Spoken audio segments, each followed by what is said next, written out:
Good morning all. I am Dr. G.S. Sarma. Today this class is for B Farm 8th semester section 1 biostatistics. In this class I am going to teach you analysis of variance, one-way analysis of variance. The problem is to perform the one-way analysis of the variance for the given data. The given data is P is this, Q is this, and R is this. If whatever the data is there, we have to consider that is in the form of, if it gives the P, Q, R or A, B, C. This we have to convert into the X1, X2 and X3. Instead of P, I can write it as X1, and this is as X2, this is as X3. The reason is our formulas are always in the form of X1, X2 and X3. So we have to consider the groups are supposed to be, whether in the problem is given PQR or ABC, we have to consider like X1, X2 and X3. Now, first of all, we have to calculate the sigma. Sigma means the addition X1, sigma X1, that is 2 plus 3 is 5, 5 plus 4 is 9. Next, 1 plus 2 is 3, 3 plus 3 is 6. Sigma X2 is 6. Sigma X3 similarly 9 plus 3, 12. Once you calculate this, then you have to calculate the X1 square, X2 square and X3 square. X1 square means each and element you have to do the square. 2 is square is 4, 3 square is 9 and 4 square is 16. Similarly X2. X2 that is 1 plus square is 1, 2, 4, 3 plus 9. Similarly X3, 3, 9, this is 16, this is 25. Now once again you have to add all these things, that is sigma X1 square. How much? That is 9 plus 4 is 13, 13 plus 16 is 29. 9 plus 4 is 13, 13 plus 1 is 14. Sigma X2 square is 14. Sigma X3 square is 16 plus 9 is 25. 25 plus 25 is 50. Now once you calculate all these things, first of all, the first step you have to calculate the total.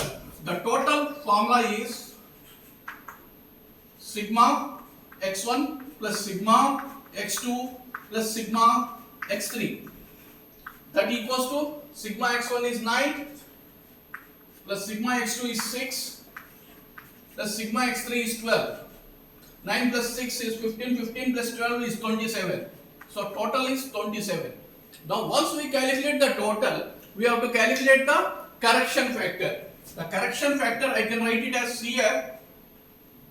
Correction factor equals to, the formula is T square by N. We have to consider the total is in the form of, that is T. So formula is T square by N. Total we got is 27. So 27 into 27 by N is total number of samples. That is in the problem how much X1 samples are there? 3. X2 samples are 3 and X3 also 3. So 3 plus 3 plus 3 is 9. 9 3s are 27 and 27 3s are 81. The correction factor is 81. Now once you calculate the correction factor, now we have to calculate the total sum of squares. We can write it as TSS, total sum of squares. The total sum of squares formula is sigma X1 square plus sigma X2 square plus sigma X3 square minus CF. So sigma X1 square, how much we got it? That is 29. Sigma X2 square, that is 14. Sigma X3 square 50 minus CF. CF we got it 81. So we can calculate this. 50 plus 14 is 64. 64 plus 9 73, 73 plus 20, 93, 93 minus 81, that is 12. So total sum of square we got it, that is total sum of square equals to 12. Once you calculate the total sum of squares, we have to calculate the sum of squares. I am writing sum of squares between samples. The formula for this is sigma x1 whole square by n plus sigma x2 whole square by n plus sigma x3 whole square by n minus CF minus correction factor. Now sigma x1, how much we got the sigma x1? That is sigma x1 is 9, so 9 square by n is 3. Then here n means how many in the first group how many elements are there, that is we have to divide with that number. Here the number is total 3 elements are there, so I am dividing with the 3 plus x2 sigma x2 is 6, so 6 square by 3. In x2 also 3 elements are there. In x3 sigma x3 is 12 square by, and sigma x3 also is having the 3 elements by 3 minus CF is 81. Here 81 by 3 is 27. Here 36 by 3 is 12. 144 by 3 is 48 minus 81. That equals to 48 plus 12 is 60. 60 plus 27, 87 minus 81 is 6. So sum of square between samples we got it 6. Here I would like to mention one more point is important.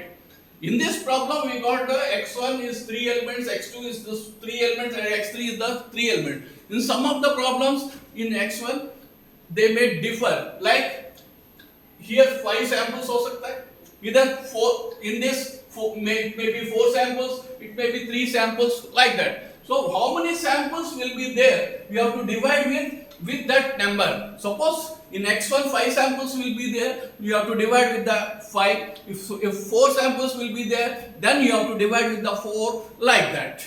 You have to remember this point. Now here we have to calculate sum of square within the samples. For that the formula is total sum of squares equals to sum of square between samples plus sum of square within samples. Here we have calculated the total sum of squares, that is 12, and we have calculated the sum of square between samples 6, and we don't know the sum of square within the samples. So for when you want the sum of square within the samples, 12 minus 6 is, that is 12 minus 6 is 6. Sum of square within the samples is also, sum of square within the samples also we got it is 6. Now once we got it this, then we have to prepare a table.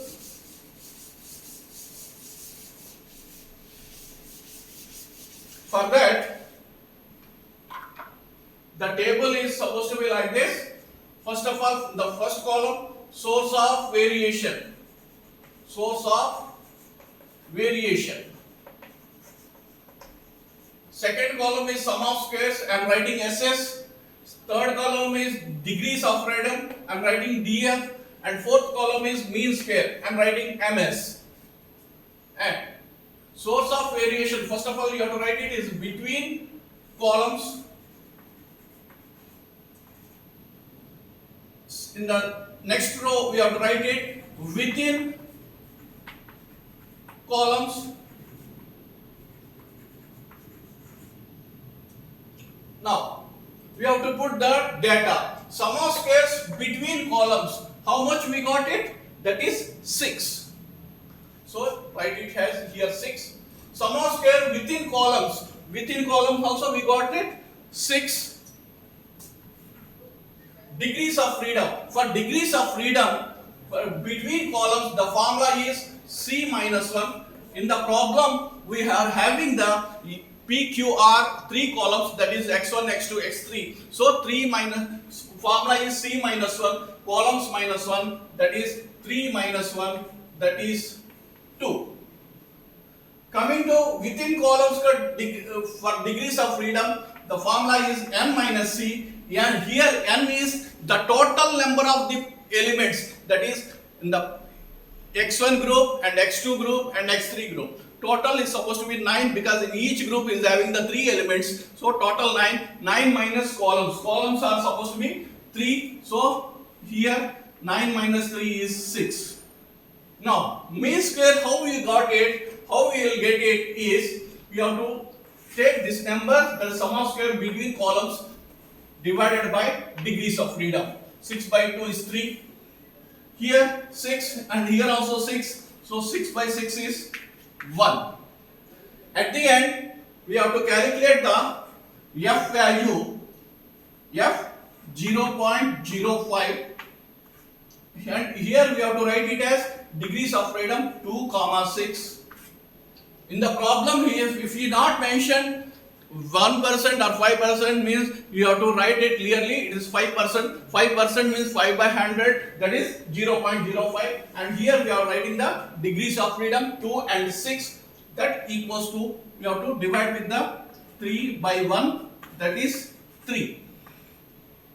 Now once we got this value, we are supposed to compare with the table value.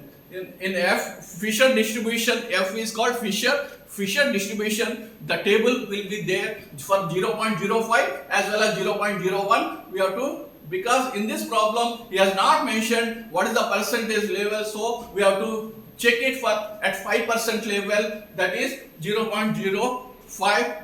For that the table value will be, suppose the table value will be, suppose for example it is, we say value is some y. Let us suppose if the y is, if the whatever the, this is called calculated value, this 3 is calculated value, this is called table value, I am writing TV. If the calculated value is less than the table value, then null hypothesis is accepted. Null hypothesis means H0. That means there is no significant difference between the samples. If suppose, if calculated value is greater than the table value, then we can conclude that the null hypothesis is rejected, and null hypothesis is supposed to be rejected, and there is significant difference in the samples, and the significant difference in the samples. Bas.